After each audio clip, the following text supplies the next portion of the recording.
Até recentemente, muito pouco era estudado sobre a história da África, normalmente reduzida à antiguidade aos egípcios. Porém, o crescimento do interesse e importância desse continente jogou luzes sobre a esquecida África subsaariana. Cercados por florestas, savanas, montanhas, o mar e o deserto, e convivendo com uma rica fauna, esses africanos viviam em pequenos reinos, muito parecidos com as cidades-estado da antiguidade. Dominavam técnicas de agricultura, metalurgia e mineração.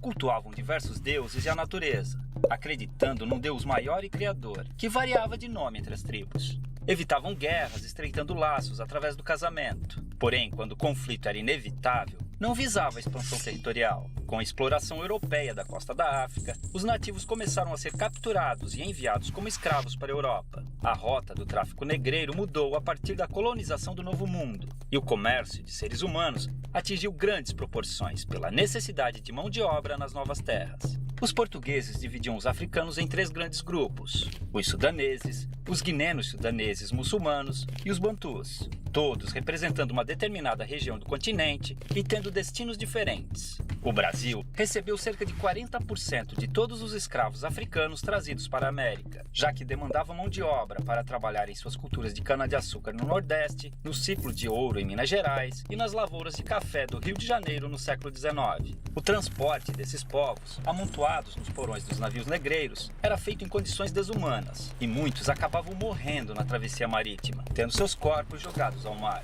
Já desembarcados, os escravos eram vendidos e conduzidos aos seus destinos nas fazendas, onde eram obrigados a trabalhar de sol a sol, com roupas e alimentação de péssima qualidade. Dormiam em habitações escuras e úmidas, as senzalas, e muitas vezes eram acorrentados para evitar fugas. Os castigos físicos eram comuns, e o mais usado era o açoite. Com o comércio constante de escravos, não havia preocupação em manter seu bem-estar, já que podiam ser facilmente substituídos por novos africanos, fazendo sua expectativa de vida no Brasil ser muito baixa. Eram proibidos de praticar sua religião e obrigados a adotar o catolicismo e a língua portuguesa.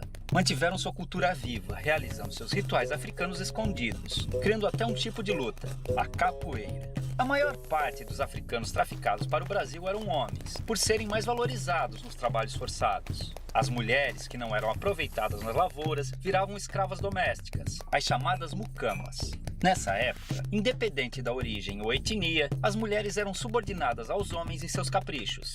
A mulher negra e escrava vivia situação ainda mais degradante, sendo colocada como mero objeto sexual do homem branco. A miscigenação entre africanos, europeus e indígenas foi ponto-chave na constituição da população brasileira. As revoltas eram muito comuns nas fazendas, fazendo com que grupos de escravos organizados fugissem e formassem nas florestas os famosos quilombos, onde viviam em liberdade em comunidades similares às que existiam na África. Alguns escravos também conseguiram comprar sua liberdade adquirindo sua carta de alforria. Com o constante crescimento do sentimento abolicionista, o fim da escravidão era questão de tempo. Infelizmente, apesar de promover sua liberdade jurídica, a abolição não garantiu condições de vida dignas para os ex-escravos. A realidade que encontraram foi cruel, pois não possuíam moradia, condições econômicas ou assistência do Estado, fazendo muitos negros passarem por dificuldades após a liberdade.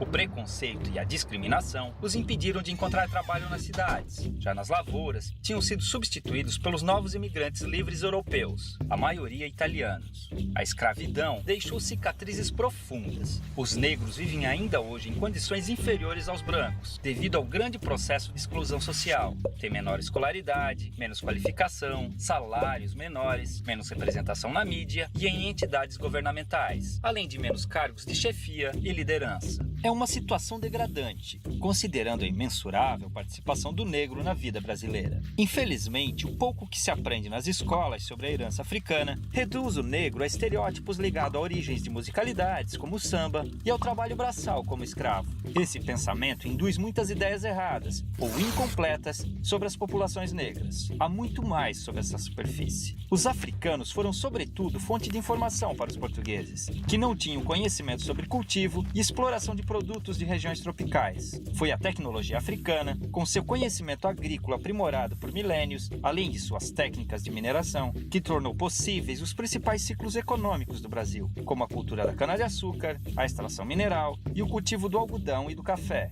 gerando riqueza e transformando a geografia e a história do país, naquelas que conhecemos hoje. Estima-se que chegaram ao Brasil cerca de 5 milhões de africanos, entre os anos de 1500 e 1850, de um total de 6 milhões que deixaram forçados a África com destino ao país. É uma vergonha que ainda hoje seus descendentes passam por diversos tipos de privações e violências, em um país cuja colonização africana foi muito maior que a europeia. Felizmente, graças à luta do movimento negro, diversas injustiças históricas estão sendo corrigidas, vislumbrando um futuro de esperança, inclusão e igualdade para um povo que sangra, mas resiste.